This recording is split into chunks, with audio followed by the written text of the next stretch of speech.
A few years ago, I read a riveting blog post by a young guy who made it clear to me that a new work world is emerging. And his post went something like this. Every morning when I get to work, I park my car, leave myself in the car, and go into work.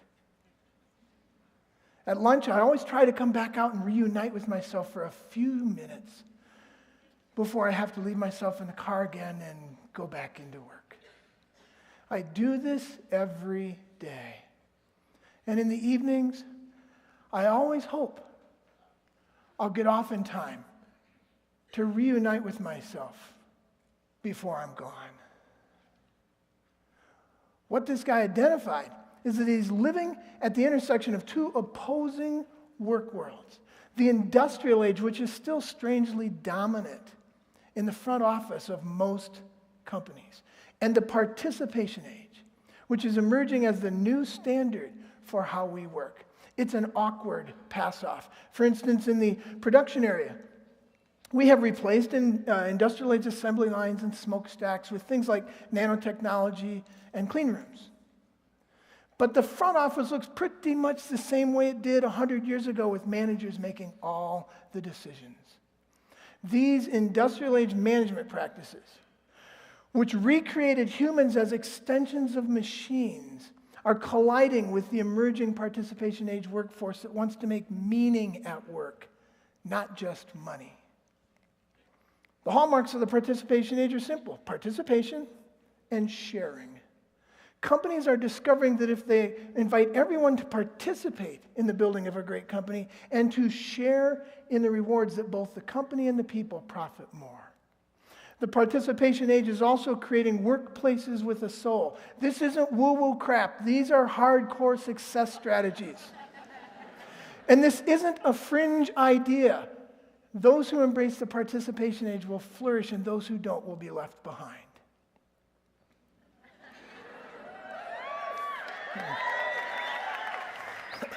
So let's imagine, what does a participation age company look like?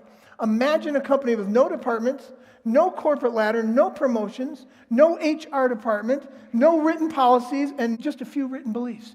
Imagine a company with no managers, just a few leaders who lead because people are following them, not because they have a title on the door. And imagine a company with no office hours even in manufacturing, with self-managed work teams who own the decisions that they will have to carry out. And a company with unlimited vacation and profit sharing for everyone. Think about this. Is it possible this would work better? This way of doing business would work better for both the company and the people who work there. Is that possible? In his book, Reinventing Organization, Frederick Laloux said, imagine what organizations would be like if we stopped designing them like soulless, clunky machines. And I would add, what would organizations achieve if we reimagined them around the idea that everybody wants to be creative, productive, self-managed adults? Well, the good news is we don't have to imagine this. These companies are springing up, participation companies are springing up all around us in every size and in every industry. What you see here is only a small partial list of companies that have either fully transitioned or are racing to embrace the participation age as fast as they can.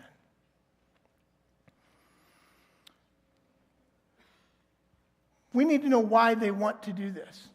Here's a window into the issue.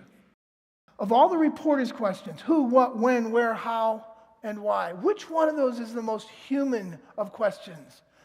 Why? Yeah, the one that an animal is least likely to ask is not as why. Yet what is the one question that you were forbidden to ask for 100+ years at work? Unfortunately, why? See, if you ask why, you were challenging authority, you were a rebel, you were outcast, you're a misfit. These were systems designed by a few geniuses to be run by unquestioning, childlike employees, right? The good news is, in the emerging participation age, all this is changing, and thankfully very quickly. To that end, managers who embrace authority and control are disappearing in favor of exponentially fewer leaders who embrace participation and sharing. And employees who are treated like children and herded into office daycare centers to be supervised are being replaced by stakeholders, self-motivated adults who don't need to be managed, just led. So what's the difference between an employee and a stakeholder? Employees come to work as extensions of machines. Stakeholders bring the whole messy, creative person to work. Employees, like machines, do just what they're told. Stakeholders question everything. And most importantly, employees need to be managed. Stakeholders simply need to be led. So how do we stop managing and start leading so that people are freed up to become stakeholders?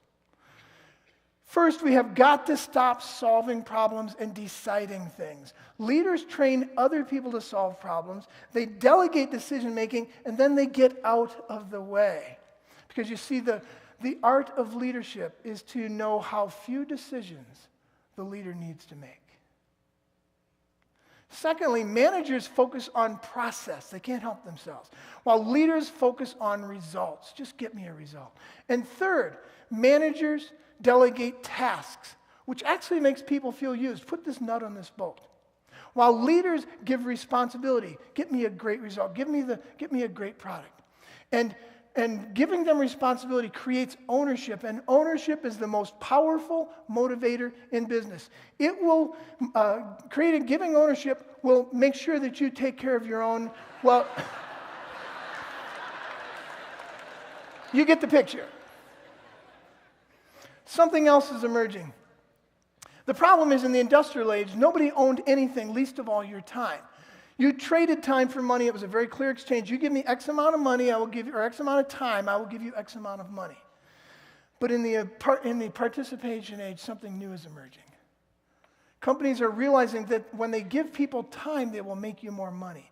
Give them control over their time, and they will build a great company, not for you, but with you. In the participation age, time is the new money. Something else is emerging, or really just re-emerging. And that is the desire to make meaning at work, not just money. This isn't a millennial thing. The research shows every cohort group from millennials to baby boomers want to make meaning at work. The difference is that boomers like me were taught by our industrial age parents to shut up, sit down, don't make waves, don't ask why, live invisibly, and go out quietly. But you see, millennials aren't growing up in the shadow of the industrial age, and so they won't put up with just having a job stripped of its humanity. They actually want work, because, not a job, because work is meaningful. A job only pays the bills. In the participation age, people will work because they can make meaning at work, not just money. Okay, so to the leaders of some companies, this may all sound like sappy HR stuff to placate the workforce. So let's take a look at how the company does in the participation age. The average Fortune 500 company grows 122% over 10 years. Jim Collins' carefully selected good to great companies grew 316% over 10 years. What about participation age companies? Raj Sisodia, in his book Firms of Endearment, asked the Fortune 500 companies this outlandish question: are any of you in business to do something greater than just make money for your investors? And he found 30 companies that raised their hands and said, our first priority is to make meaning, not money.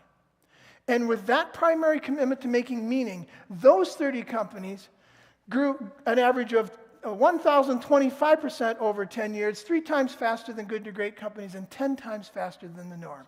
The results are in. If you want to make a bucket load of money in the going forward as a company, you need to join the participation age. So let's take a look at one participation age company, Semco. A company that does everything from manufacturing to banking, has 3,000 stakeholders. It was founded in 1952 and completely transformed in the 80s and 90s by Ricardo Semler. He rebuilt the company on 2 elegantly simple assumptions that govern every decision they make. 1, trust in adult behavior. This is the critical assumption that people actually want to be productive and to contribute to something bigger than themselves. And number 2, everyone's work rhythm varies as to when, how, and where they get their best work done. So what kind of company has Semler built on these two simple assumptions? To begin with, he reduced 12 layers of management to 3 layers of leadership. He created a company with no titles, no management ladder, and no headquarters. Stakeholders at Semco are now self-organized and work in self-managed teams. And every 6 months, those teams vote on their own. They make their own decisions regarding productivity, pay, who leads the team, and who gets to keep their job. There are no managers to involve in the process. They don't exist. There are no set work hours at Semco, even in their assembly line work. And to ensure that nobody wastes time, all meetings are optional. Imagine how many ineffective meetings. Yes. Can I get an amen here? Imagine how many ineffective meetings go away on their own when this rule is applied. Semco also has unlimited vacation, and pay is based on productivity with profit sharing for everyone. But one of the most important guiding principles at Semco is this: question everything. People at Semco are all trained to ask why at least 3 times before making a decision. Ricardo Semler says he didn't build a participation age company just to get freedom from the time clock, the cube, or the bureaucracy. He said he did it because he wanted everyone who worked there to have the freedom to discover their own destiny. Now again, this may sound great for the stakeholders, but how has this focus on humanity worked out for Semco? Incredibly well, it turns out.